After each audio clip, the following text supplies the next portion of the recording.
Links is back, and in the first episode of this new season, we visit the legendary St. Mark's Episcopal Church. St. Mark's has long been a cornerstone to many West Indians in the Brooklyn and in fact the New York City area, the base of sorts and a hub for many Barbadian activities and an all-round support and beacon for many. I'd first come to St. Mark's Church for a Heroes Day service hosted by the Barbadian Consulate about 2 years ago, and I quickly realized how many faces I'd seen before and knew. I heard the familiar accents and realized that this church was yet another coalescing factor for us Caribbean people in New York City. Not only are there social events and parties, but this was yet another way we stayed together and kept grounded. We sat down to speak to the Reverend Peter Bramble, who is the rector of St. Mark's Church, and he also happens to hail from Barbados. Well, by the way of Montserrat, but he'll tell that story. St. Mark's is located on the corner of Brooklyn Avenue and Union Streets in Crown Heights. For many Caribbean people, finding themselves in a new country with new customs and new sensibilities, St. Mark's is the one grounding source for some, and not to mention, a place to probably meet an old friend or run into a familiar face.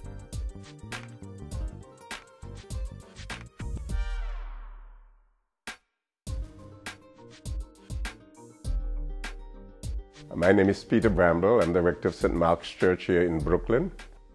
Reverend Bramble is the resident rector of St. Mark's Episcopal Church, and Link sat down with him to talk about the church's history, a bit of his background, and why St. Mark's has become such a hub for the Caribbean community. I've been here for 12 years, having come here after 21 years in Baltimore City. If you were wondering, Reverend Bramble is from Montserrat, but does have special ties to Barbados, as he will explain shortly. I lived there until I was age 16, and then way back in 62 I migrated to Barbados. As Reverend Bramble tells it, he has had quite a background in and with Barbados, so he too is no stranger to the island that has now become his adopted home. Really, I went to Codron College as what they call a qualifying candidate to kind of pre-test my vocation to be a priest. And it was then that I ran into some Bajans who adopted me. One was a pharmacist, Edna Wilson Franklin, and her husband was Torrance Franklin. He used to be the head of this, he was CID, chief CID, and then governor of the prisons in Barbados. And they virtually adopted me and brought me up, and until they passed, I was part of their household. So to a large degree, I consider myself a Bajan. Because that's my favorite island in the Caribbean. After Montserrat, no, it's still my favorite island because Montserrat doesn't exist anymore, you know that. A volcano destroyed it. The volcano started in 1995 and it's still going. And 2/3 of the island is now uninhabitable. And only 4,000 people are there. I go there occasionally, but just as a visitor. So Bimsha is my home.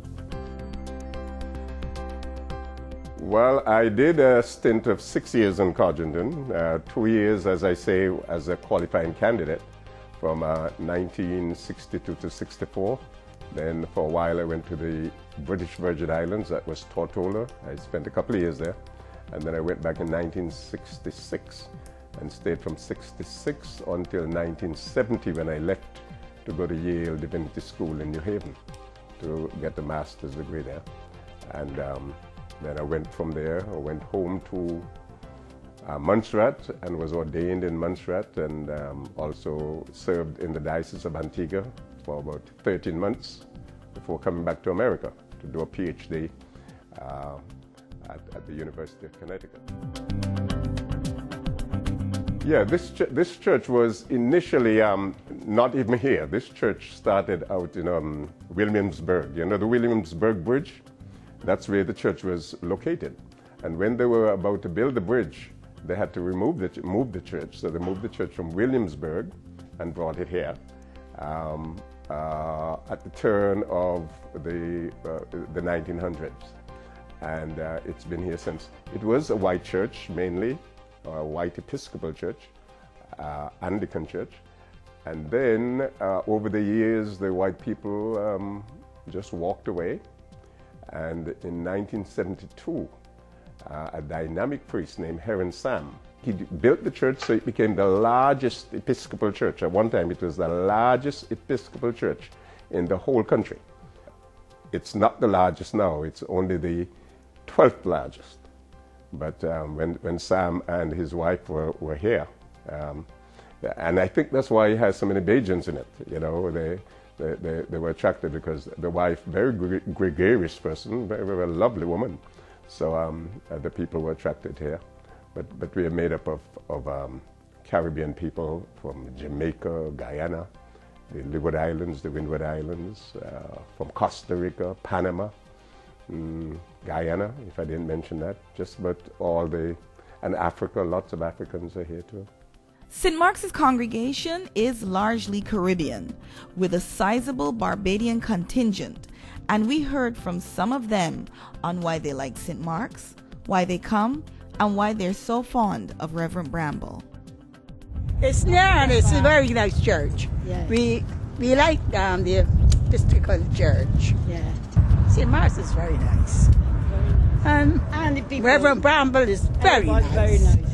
And his sermons are very lovely. So we like to listen to him, and we love the service. The church is situated right in the heart of Crown Heights. And in Crown Heights, we have a very conservative Jewish sect here. Very, very conservative. The headquarters are just a block from here. And I would say that the community itself is about 50-50. About at least half of the people in this community are of Jewish stock, and the other half are mostly migrants from the Caribbean and Africa, black folk, or some African Americans also. My name is Margaret Rose Williams, and this is my daughter Dominique. Hello. We are parishioners of St. Mark's. We live in close proximity of this church, and we've been coming here for over 10-15 years. This is a unique church. The pastor is very up to date in world affairs, and you know he preaches with a different technique, I find. My daughter is one of the Girl Scouts. We just love it here. You know, we have people from all different nationalities that come here. The Episcopal Church is really the Anglican Church in America. Way back when America was still a colony, the church here would be called Anglican. But then, you know, we had that famous Battle of Independence, the Independence Wars, and at that time people did not believe that they should call themselves Anglican. So they came up with the name, Episcopal, but it's the same thing. So a West Indian who is an Anglican, say from Barbados or from Jamaica, when they come here, they'll find this exact same service. We use the same Book of Common Prayer, we use the same rites, and the same formats for worship. So it's very, very familiar. It's just like, and especially at this church, if you came here on a Sunday and you were from, say, the cathedral in St. Michael, you wouldn't know any different. Oh, my name is Tessie Graves. I'm from Jamaica. I like coming to St. Mark's because it is near to my house, 4 blocks, and I was born and raised in the Anglican Church, and St. Mark's is a beautiful church. I like the people, I like the minister, and everything about St. Mark's is good. I think what sets St. Mark's apart, though, is if you came in here, most of our members are Caribbean people. So when they come in, they feel just at home. They're at home. The priests are from the islands. I have an assistant, a guy named Llewellyn Armstrong. He's a Bajan priest who is with me. I have another one from Guyana. Father Hines, who is with me. I'm from Montserrat, the small island. So when they come in, we even talk funny. So they're very much at home. I think that sets us apart in a way and is very inviting to people. They don't feel strange. They don't feel like strangers when they come here. It's just almost like being home.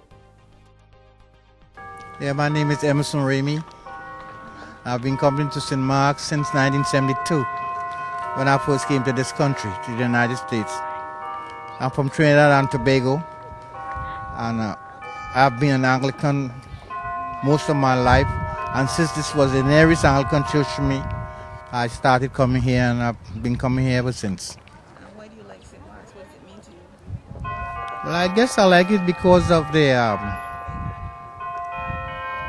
congregation is mainly a West Indian, and being from the West Indies, I think that has a lot to do with it, and it means a whole lot to me. From time to time, we run seminars trying to tell people how to manage immigration issues and so forth. But I think most of it happens by osmosis and word of mouth. It's just, believe you me, to be at St. Mark is just like being in the Caribbean. All the foods they cook are Caribbean foods, the music they play are Caribbean music. At our parties, if you went to one of our parties, we are partying church too, the music is soca and all that stuff. It's just, so most of it happens by osmosis, just by being here. And friend tell friend and family tell family. And as parishioners would tell us, St. Mark's is not only a place to come fellowship on Sundays, but also a place to get involved. Good morning. My name is Jean Reed's Husbands. I'm a member of St. Mark Church. I'm a member of the Usher Board, the Enrichment Program, and the Mothers Union. I've been coming to St. Mark's 15 years. I got married at this church, and I love it. The people are warm and nice. And it reminds us of back home. We're all West Indians, and most of the parishioners here are West Indians. And we have that West Indian culture in us. There's a lot of activity going on.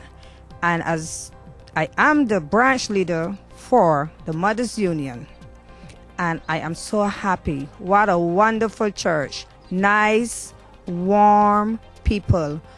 The most, let me see, how should I put him? Caring, wonderful priest we have, Dr. Father Bramble. Very nice priest, very caring. And as for St. Mark's ability to attract such a large West Indian community, how did that happen? Our reputation is such that we almost don't actively advertise or anything like that. People just know of us. The stories are told of people going to places like Atlanta or what, and all they have to say St. Mark's. We're just a known parish. It's a very strange thing. People gravitate here.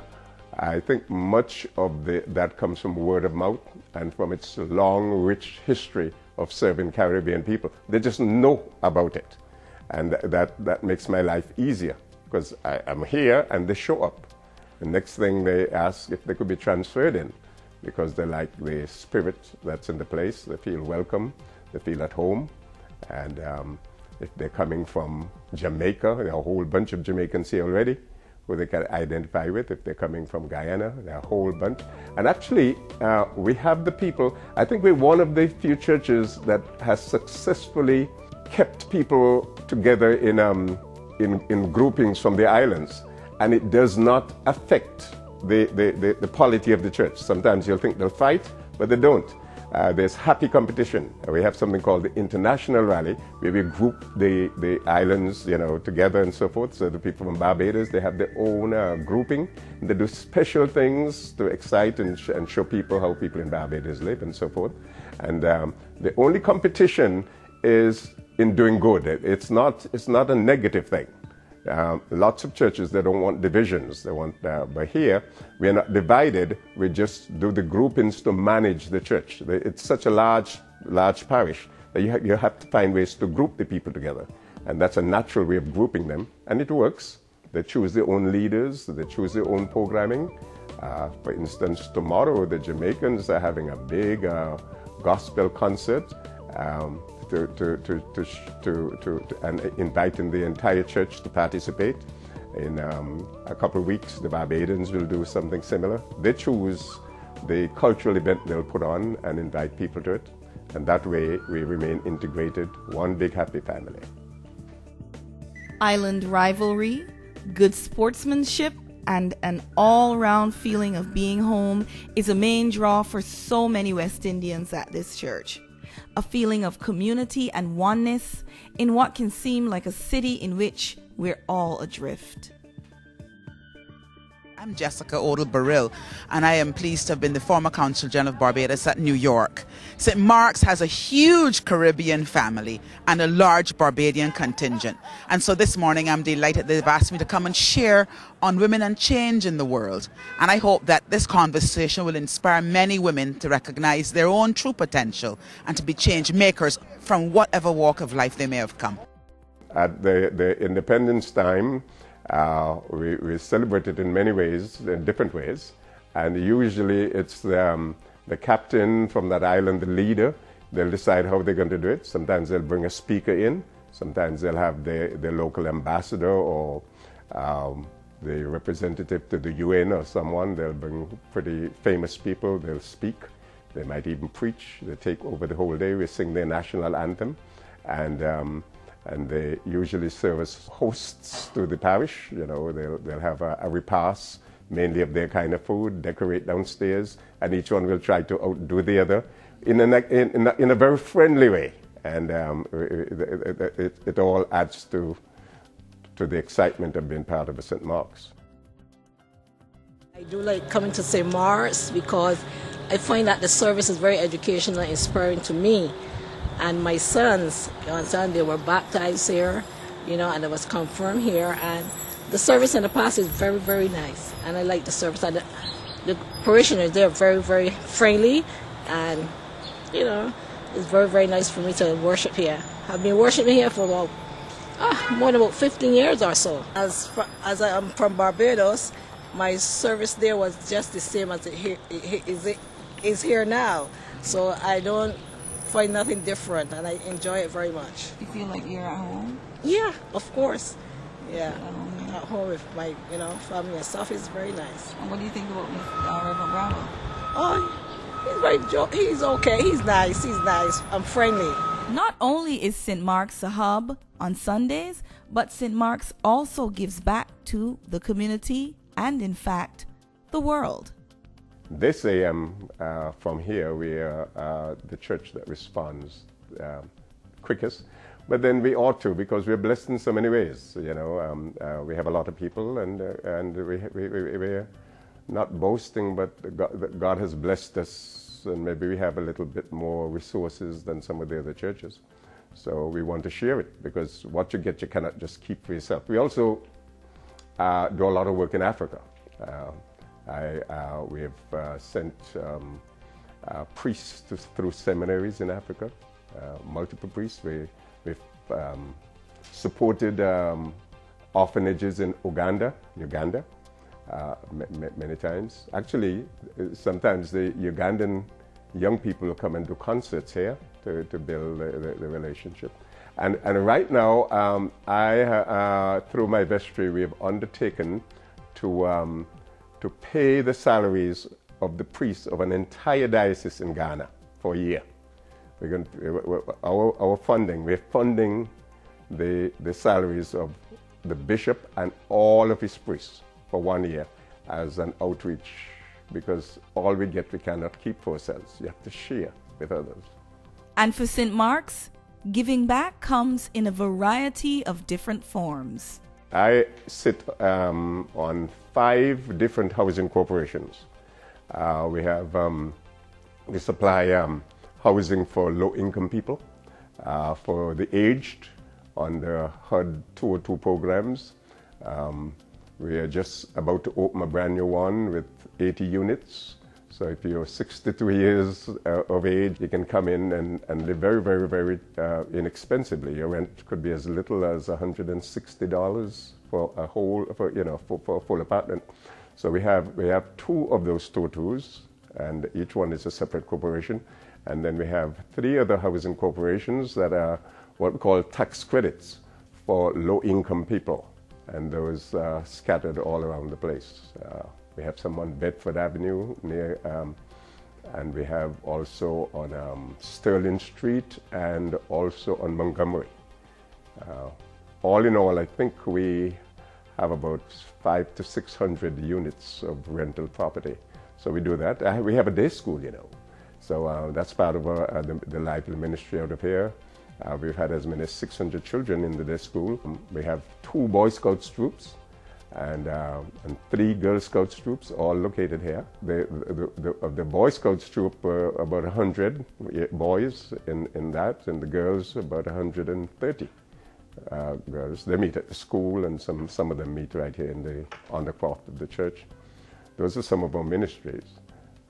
We do a lot of ministry also through 36 different organizations. We do most of our ministry through those organizations, some of them designed to satisfy the needs of the elderly, some for young people, some for service, some just for fun. My name is Michael Holder. I'm a member of St. Mark's Church. Been a member since 25 years. You see me here in my acolyte robe. I've been serving for almost 20 years as an acolyte. St. Mark's Church is my life, my home.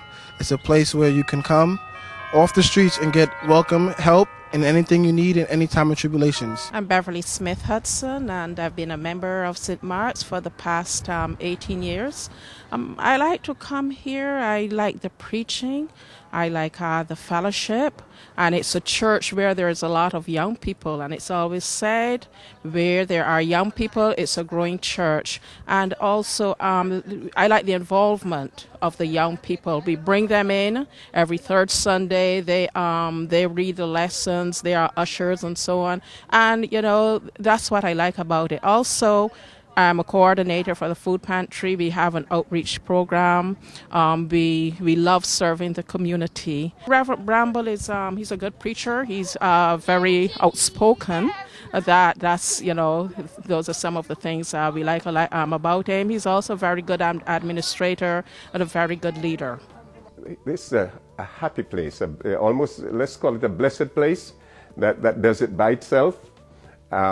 Just come by and check us out, and the feeling of warmth and welcome is such that that in and of itself will make you come back. Even though we heard from some of the congregants and Reverend Bramble himself, we still had to ask, what makes St. Mark's so special? What makes St. Mark's special? I think the people make St. Mark's special, and the people who are so excited about their church that they're almost driven. They run everything at the church. I just supervise it.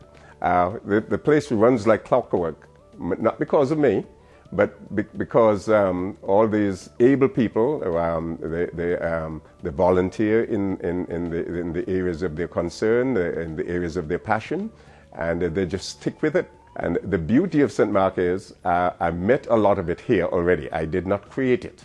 I inherited a lot of its systems. I inherited the organizations. We've added a few. But for the most part, what we've done is revitalized and uplifted them, and then they go on to do the work. And I sit and supervise it. I sit and enjoy it. I sit and gain the benefits from being in a church of happy people, committed people, joyful people, people who just love to be here. We spoke with Reverend Bramble, but also presiding along with himself are Reverends Henry, Hines, Donaldson, and Martin. So if you're ever in Brooklyn and might want to run into a familiar face, or even feel like you'd never left back home, drop by the friendly church on the corner of Brooklyn Ave and Union Street in the heart of Crown Heights, Brooklyn. St. Mark's Episcopal Church, another one of our many homes away from back home. It's like the people's home away from home, and I can't say that that's because of something I did. It's something I allow, And so they know that they'll be welcome. They know I'm not going to run them out or say you don't belong here. So they take advantage of that, and it all works to the building up of the community.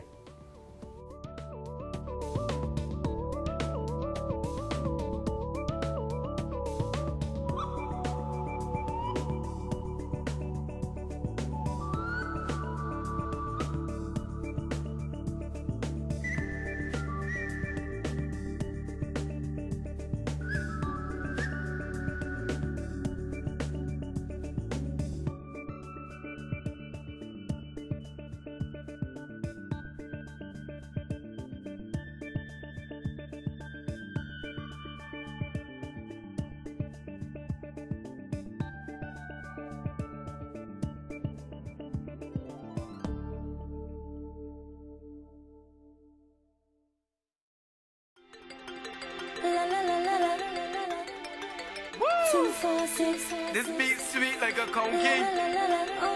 We got the pride, Fox Soul is the industry. Where we from? It's a 246. Represent your hood all in the district. Where we from? It's a 246. Worldwide people get into this. Woo! Where we from? It's a 246. Bajan people get into this mix. Where we from? It's a 246. Home of people get into this. From Barbados, we have a lot of fun. My people are friendly, everything is everyone. This is Links, keeping you connected. We have a lot of fun. My people are friendly, everything is everyone. Barbados, that's not what I say. I'm from a place where breadfruits roast, from a place where white rum toast, where gangsters boast, from a place where your head get burned.